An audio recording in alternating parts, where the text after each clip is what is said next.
Hi అండి, నమస్తే. Welcome back to Shannu's kitchen. Shannu's కిచెన్లో ఇవాళ రెసిపీ వచ్చేసి పెప్పర్ చికెన్ ఫ్రై. టేస్ట్ అయితే చాలా బాగుంటుంది. తప్పకుండా ఈ రెసిపీని అయితే ఒకసారి ట్రై చేయండి. ఈ pepper chicken fry recipe prepare చేసుకోవడానికి ఫస్ట్ ఒక పౌడర్ అయితే ప్రిపేర్ చేసుకోవాలి. అందుకోసం ఒక ప్యాన్ తీసుకుని 1 టీ స్పూన్ సోంపు వేసుకోవాలి, 1 టీ స్పూన్ జీలకర్ర వేసుకోవాలి, 1 టీ స్పూన్ వచ్చేసి పెప్పర్ వేసుకోవాలి, మిరియాలు.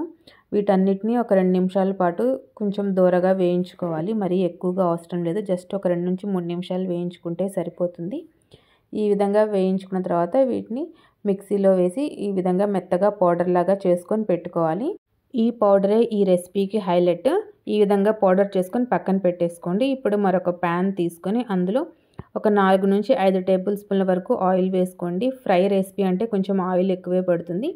ఈ ఆయిల్ కొంచెం హీట్ అయ్యాక ఒక 1/2 టీ స్పూన్ సోంపు వేసుకోండి. సోంపుని ఆయిల్లో ఒక 2 నిమిషాల పాటు వేయించుకోండి.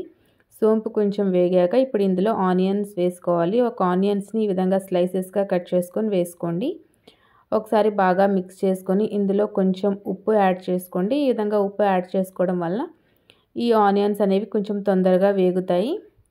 ఈ విధంగా ఉప్పు యాడ్ చేసుకొని ఒకసారి బాగా కలుపుకొని ఈ ఆనియన్స్ మంచి గోల్డెన్ కలర్ వచ్చేంత వరకు ఫ్రై చేసుకోవాలి. ఇందులో కొంచెం కరివేపాకు కూడా వేసుకొని మంచి గోల్డెన్ కలర్ వచ్చేంత వరకు ఫ్రై చేసుకోండి. ఈ విధంగా ఫ్రై చేసుకోవాలి.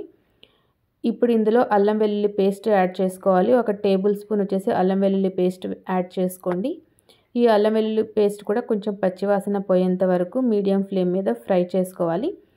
ఈ అల్లం వెల్లుల్లి పేస్ట్ వేగాక ఇందులో ఒక 1/2 కేజీ చికెన్ వేసుకోవాలి. ఈ చికెన్ వేసే క్లిప్ అయితే మిస్ అయింది. ఈ చికెన్ వేసుకొని హై ఫ్లేమ్ మీద ఈ అల్లం వెల్లుల్లి పేస్ట్ చికెన్కి బాగా పట్టేటట్టుగా కలుపుకోవాలి. ఇప్పుడు ఇందులో ఒక 1/2 టీ స్పూన్ పసుపు వేసుకోవాలి. 1/2 టీ స్పూన్ గరం మసాలా కూడా వేసుకొని ఒక 2 నిమిషాల పాటు బాగా కలుపుతూ ఉడికించుకోవాలి. హై ఫ్లేమ్ మీద ఈ విధంగా కలుపుతూ ఉడికించుకోండి. మనం వేసిన మసాలాలు, పసుపు మొత్తం ముక్కలకి బాగా పట్టేటట్టుగా ఉడికించుకున్న తర్వాత ఇప్పుడు మూత పెట్టి ఒక 5 నిమిషాల పాటు ఉడికించుకోండి. మధ్య మధ్యలో మూత తీసి ఈ విధంగా కలుపుతూ ఉడికించుకోవాలి.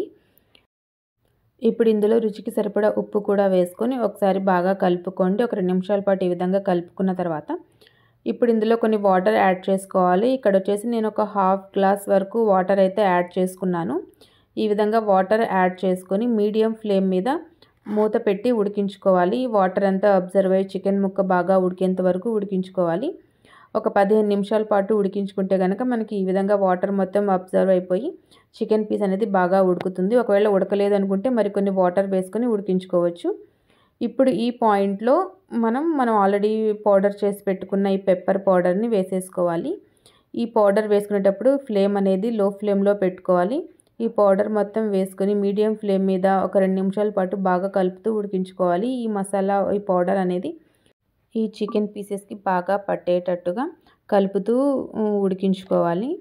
ఒక 2 నుంచి 3 నిమిషాల పాటు ఈ విధంగా కలుపుతూ ఉడికించుకుంటే కనుక మనకి చక్కగా కలిసిపోతుంది. ఒక 2 నిమిషాలు మూత పెట్టి ఉడికించుకోండి. ఇప్పుడు ఫైనల్గా ఇందులో కొంచెం కరివేపాకు యాడ్ చేసుకోవాలి అండ్ కొంచెం కొత్తిమీర కూడా యాడ్ చేసుకొని ఒకసారి బాగా కలుపుకొని స్టవ్ ఆఫ్ చేసేసుకోవడమే. చాలా సింపుల్గా ప్రిపేర్ చేసుకోవచ్చండి. ఒక 15 మినిట్స్ కూడా పట్టదు ఈ కర్రీ అయితే ప్రిపేర్ అవ్వడానికి. రసంలో కానీ, పప్పుచారుతో కానీ, దేంతో అయినా ఈ రెసిపీ అయితే చాలా బాగుంటుంది. సైడ్ డిష్గా ఒకసారి తప్పకుండా ఈ పెప్పర్ చికెన్ ఫ్రై ట్రై చేయండి.